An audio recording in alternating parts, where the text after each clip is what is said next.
Be me, 29, married for 4 years to Emma, 31.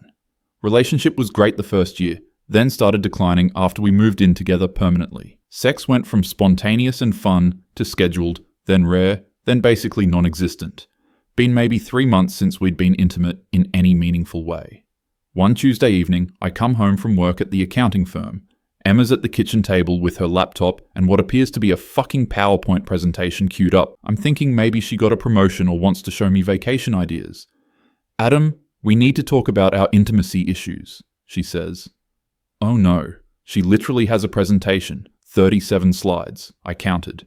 The first slide was titled Relationship Optimization Framework, a data-driven approach to sustainable intimacy. I stood there holding my messenger bag, tie loosened, just staring at the projected image on our living room wall. She'd moved the coffee table aside to make room for this. She'd prepared. Emma, what is this? I've been reading a lot about emotional labor and consent frameworks, she said, clicking to the next slide. And I think the reason we're struggling is because we haven't established clear protocols and boundaries. Slide 2 was a Venn diagram showing his needs, her needs, and a tiny sliver in the middle labeled Mutually Acceptable Compromise Zone. My wife has made a Venn diagram about our sex life. She walks me through the entire presentation. There are charts. There are fucking graphs with trend lines. One shows intimacy frequency over time, with projections into Q3 and Q4. She's applying quarterly business planning to our marriage. Slide 15 was where it got really special. The Consent and Comfort Matrix, a 4-tier approval system. She explained it like she was presenting to the board of directors. So Tier 1 is green light activities. These require only verbal confirmation day of. Tier 2 is yellow light activities requiring 24-hour advance notice. Tier 3 needs 72-hour notice and a written confirmation via text or email. Tier 4 is currently suspended pending quarterly review. What's Tier 4? I asked, though I already knew. Penetrative intimacy, she said, not meeting my eyes.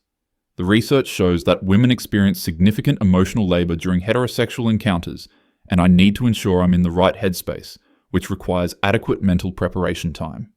She wants me to file a request form 72 hours in advance to have sex with my wife.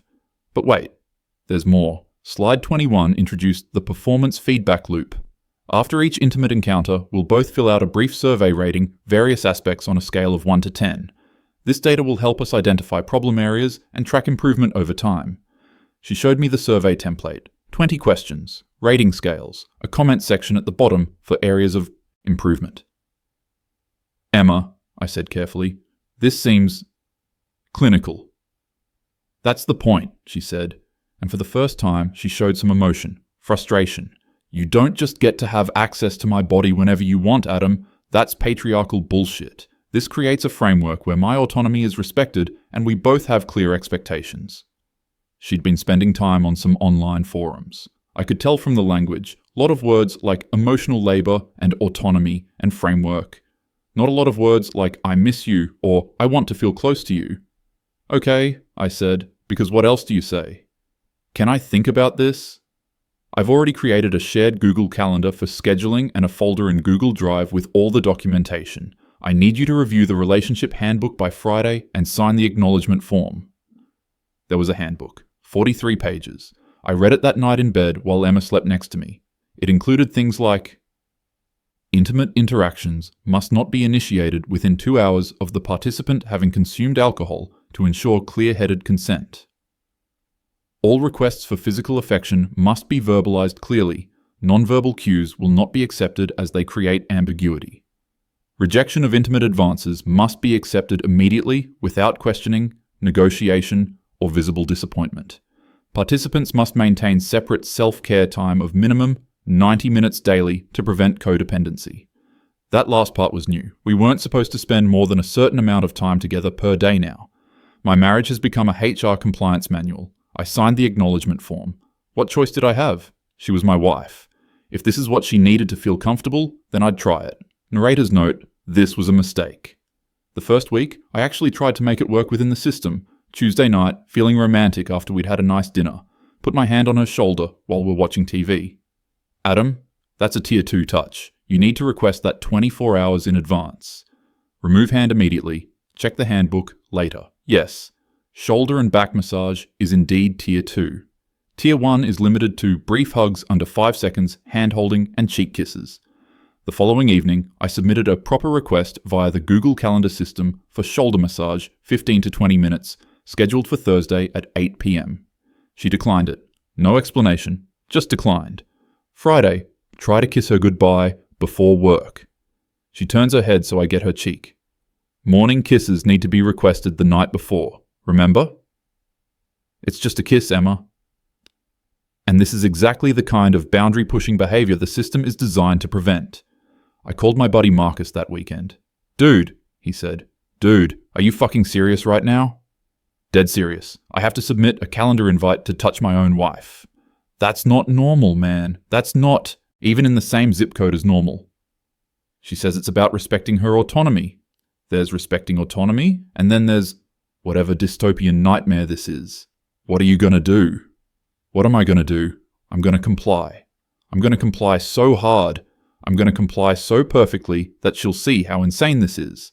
Monday morning, I started my new approach. Emma came into the kitchen where I was making coffee. Morning, she said, and moved to hug me. I stepped back. I didn't receive an advance request for physical contact, I said neutrally. She laughed. Adam, don't be ridiculous. I'm not being ridiculous. I'm following the protocols we established. Spontaneous physical contact creates ambiguity around consent. I need you to submit a request through the proper channels. I'm your wife, and I'm respecting the framework you created to ensure we both feel comfortable and autonomous. Her smile faded. You're being an asshole. I'm being compliant. There's a difference. She stared at me for a solid 10 seconds, then left for work without another word. That evening, she tried to hold my hand while we were cooking dinner. Emma, I'm going to need to see that request in writing. Stop it. Stop what? I'm simply adhering to the relationship optimization framework. All physical contact, Tier 1 and above, requires advance notice. Those are the rules you established. You know that's not what I meant. Then perhaps the handbook needs revision. I'd be happy to attend a meeting to discuss amendments to the current policy. Please send me a calendar invite at your convenience. Her face was getting red. I kept my expression neutral. Corporate drone mode activated. She submitted 3 requests that week via the Google Calendar system. I approved them all, then executed them with perfect robotic precision. Tuesday. Hand-holding during movie, Tier 1, approved for 8 p.m. to 10 p.m. Sit down on couch at exactly 8 p.m. Extend hand in her direction. This is the scheduled hand-holding session. Do you confirm consent? Jesus Christ, Adam? I need a clear verbal yes or no. Yes. Hold her hand. Not warm, romantic hand-holding. Just holding it. Like a business handshake that goes on for 2 hours. No thumb rubbing, no gentle squeezes. Those weren't in the approved description. At exactly 10 p.m., release hand and stand up. This session has concluded. Please remember to fill out your performance feedback survey. Good night. Go to bedroom. She sits on the couch, looking confused and hurt. Thursday. Goodbye kiss. Tier 1, approved for 7:30 a.m. Alarm goes off at 7:25 a.m. Get dressed for work. At exactly 7:30, approach Emma in bathroom where she's doing her makeup. This is the scheduled goodbye kiss. Do you confirm consent? Are you seriously? I need a clear verbal confirmation. Yes, fine. Deliver a kiss. Exactly 3 seconds. Closed mouth. No passion. Pull back. Thank you for your participation. Have a productive day. Leave for work. She didn't fill out the feedback survey for either encounter. Friday night, I sent her a polite email. Dear Emma, I notice you haven't completed the mandatory feedback surveys for our scheduled intimate encounters this week. Per Section 7.3 of the Relationship Handbook, both parties must submit feedback within 24 hours of the interaction. Please complete these at your earliest convenience to ensure we remain compliant with the established framework. Best regards, Adam. She came into the living room where I was reading. This is fucking insane, she said. I'm confused by your response. I'm simply following the system you designed. You're being a robot. I'm being compliant. You said spontaneity and assumption created problems. I'm eliminating those variables. This isn't what I wanted. Then what did you want, Emma? And here's where it got real, her eyes filled with tears. I wanted you to care enough to make me feel safe. I'm literally following every single rule you created to make you feel safe. No, you're making a mockery of it. Stand up. Actually getting angry now. 4 weeks of this bullshit. You created a system that turned our marriage into a human resources manual. You made me get advance approval to touch my own wife. You want me to fill out surveys rating our kisses on a scale of 1 to 10. And when I follow it exactly as written, suddenly I'm the asshole? You're following the letter of it, but not the spirit. What spirit, Emma? The spirit of submitting a formal request 3 days in advance to be intimate with my wife. The spirit of tracking our relationship metrics in a fucking spreadsheet? What spirit? She was crying now. You don't understand the emotional labor I go through. You're right, I don't understand. Explain it to me. Use regular words, not corporate buzzwords, not framework language. Tell me what you actually feel.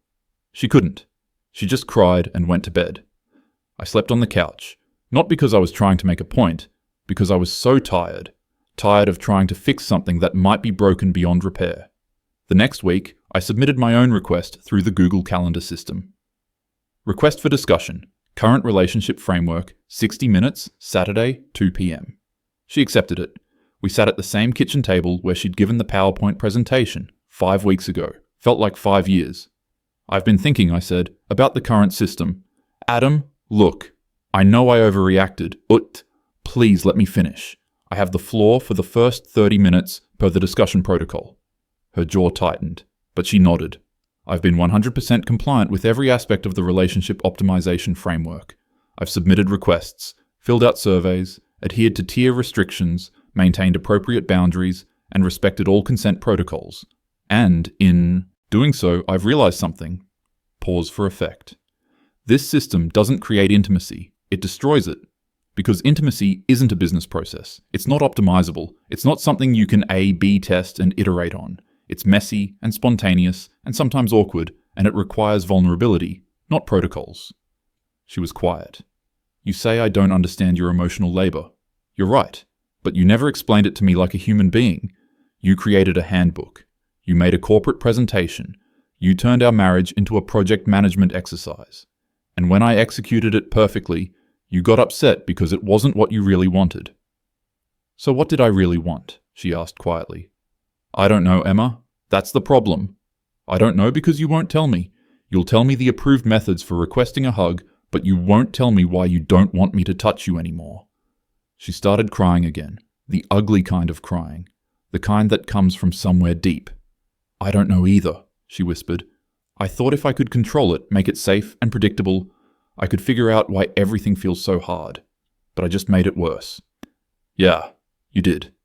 We sat there for a while. I think, I said slowly, we need to see someone, like a real therapist, not an online forum, not a self-help book, a real person who can help us figure out if there's anything left to save. She nodded, but she also said, I don't think there is. And there it was, the thing we'd both been avoiding. The marriage counselor we eventually saw, Emma agreed to 3 sessions, basically confirmed what we already knew. We'd built a relationship on initial attraction and compatibility, but we'd never developed the communication skills or emotional intimacy to weather real problems. When things got hard, Emma had retreated into control systems, and I'd retreated into passive resentment. The framework wasn't the problem, it was a symptom. We separated in April. She kept the apartment. I moved in with Marcus for 2 months while I found a place. You did the right thing, Marcus said, helping me move boxes. That shit was toxic, man. Which part? The part where she tried to turn our marriage into a corporate compliance system, or the part where I passive-aggressively destroyed it by following her rules too well? Both? Neither? I don't know, dude. Relationships are fucked up sometimes. Yeah, they are. The divorce was finalized in August. Amicable, mostly. We didn't have kids. We split our assets according to a very detailed spreadsheet Emma created. Of course she created a spreadsheet. I saw her one last time at the lawyer's office for the final signing. I'm sorry, she said. For all of it. Me too. I really thought I was doing the right thing. I thought if I could just create the right system. I know. You probably think I'm crazy. I considered this. Did I think she was crazy? Or just scared and broken in ways? Neither of us understood? I think you were trying to solve a problem that couldn't be solved with rules, I said. I think we both were. She nodded, signed the papers, left. That was 9 months ago. I'm 30 now, dating someone new. Her name's Rachel, she's kind and funny, and when she wants to hold my hand, she just reaches for it. No requests, no frameworks, no surveys. It's fucking terrifying how simple it is. We were cooking dinner last week and she asked about my marriage. I told her the whole story. The PowerPoint, the handbook, the malicious compliance, everything. She was quiet for a moment, then said, "That's really sad." Which part? All of it. That she was so afraid of being vulnerable that she tried to automate intimacy. That you were so hurt, you weaponized her own system against her. That you both lost each other while trying to create a framework to stay together. And that's when I realized Rachel understood something fundamental. That the story wasn't funny. Even though I'd told it like it was, even though the absurdity was real, it was just sad. Two people who couldn't figure out how to love each other. So they built a system instead. And the system killed what little love was left. I still have the handbook somewhere. 43 pages of desperate control disguised as feminist theory and boundary setting. Sometimes I think about burning it. Sometimes I think about keeping it as a reminder that you can't optimize your way out of human messiness. That intimacy without vulnerability is just a series of scheduled transactions. That sometimes the cruelest thing you can do is give someone exactly what they asked for. I'm emotionally healthy enough now to understand that we were both drowning. I can see that her framework was a life raft made of lead. I grabbed onto it anyway, because I didn't know what else to do. Sometimes there are no winners, just two people who couldn't save each other, and maybe couldn't save themselves.